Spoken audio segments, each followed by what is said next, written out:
are a new gun enthusiast and you just bought your first gun and getting out for training and looking at all these videos how to get trained yourself, if you bought a smaller carry gun or if you bought the bigger, it doesn't matter. Fundamentals are all the same. The only difference between the smaller and the bigger gun is you can manage the recoil very well in the bigger guns, because heavier the gun is, easy to use it. Smaller the gun is, it will be pretty hard on your hands. So just for a security check, gun is totally empty. There's nothing in the mag well and all clear. So as I said, heavier the gun is, better it's better the recoil management, and in the guns it's all about recoil management, how you're able to manage the recoil. So when the round goes out, it's going to push the force back. You need to control that. And first shot doesn't matter. Everyone can shoot first shot. What matters is the second one. How long it takes to piston to go up and come down. How can you control it in front of your eyes and break another shot? That matters. If you are a new gun owner, you need to know how to manage the recoil. What your stance should be. Stance very important, and then how you can hold your gun, how tight you need to hold your gun. If it is loose hold, gun is going to go like this. You don't want that.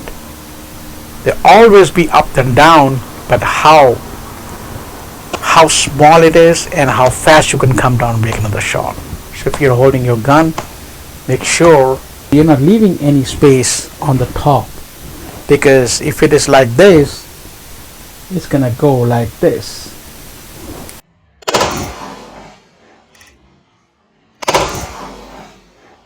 If you have your thumb up, there's no space right here.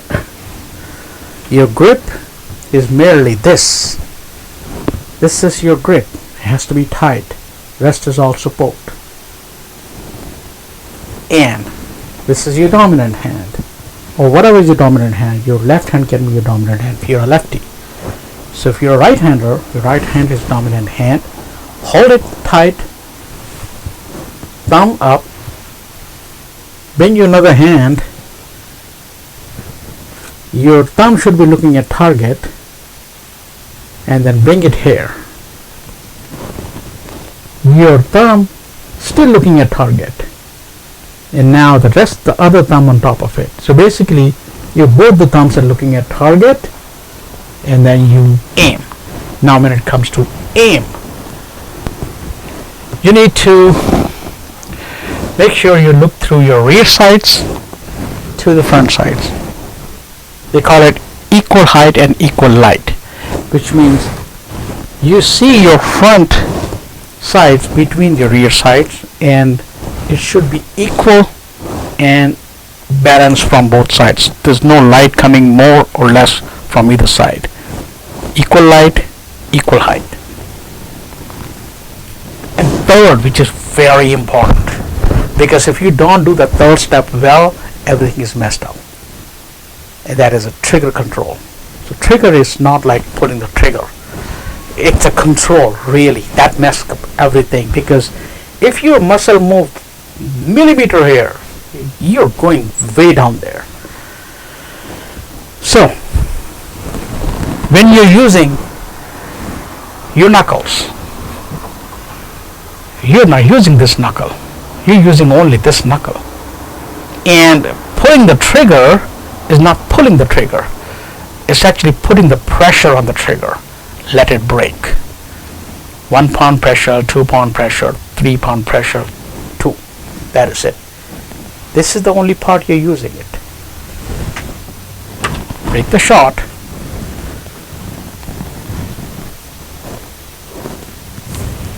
Trigger. Pull, pull, pull. Break the shot. Pull, pull, pull, and break the shot. Slow. Be relaxed. Just be relaxed. Very calmly break the shot. That is it. If you're doing all the three things right, your shot will go to the right place. Also, one more thing here. If you're doing everything right and you started from very close, your target is very close, and this is how it's supposed to be. How close? Here in Placer County, if you go for a CCW, if you go for that training, they recommend you 1.5 yard. 1.5 yard is right here. So according to them, if you cannot shoot 1.5 yard, you cannot shoot 10 yards. So start from as close as possible.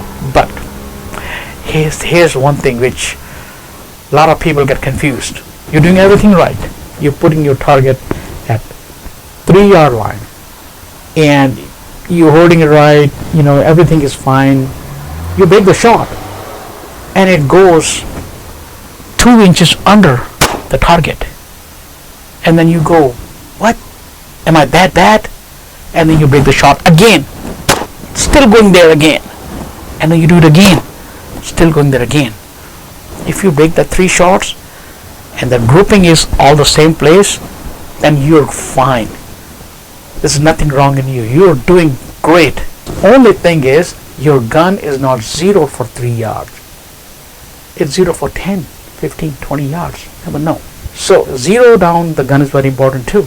You need to know how to zero down the gun too. That's another video.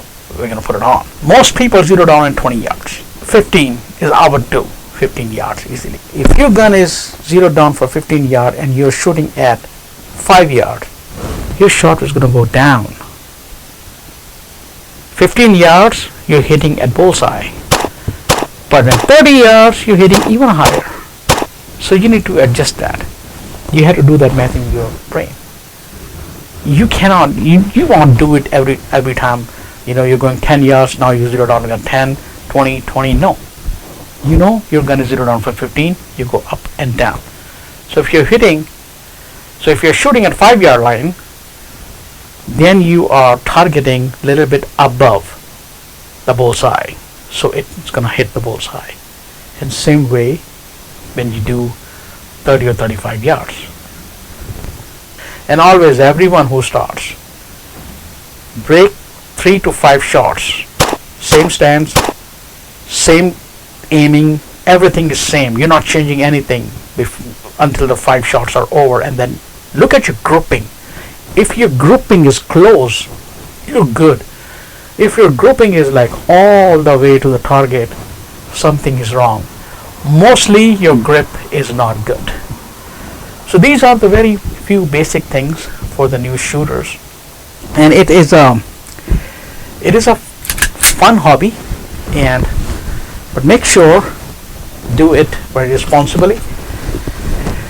Anything out of this muscle, you are liable for it. And carrying a gun is a big responsibility. You carry it, but you forgot you have something on you. Thank you.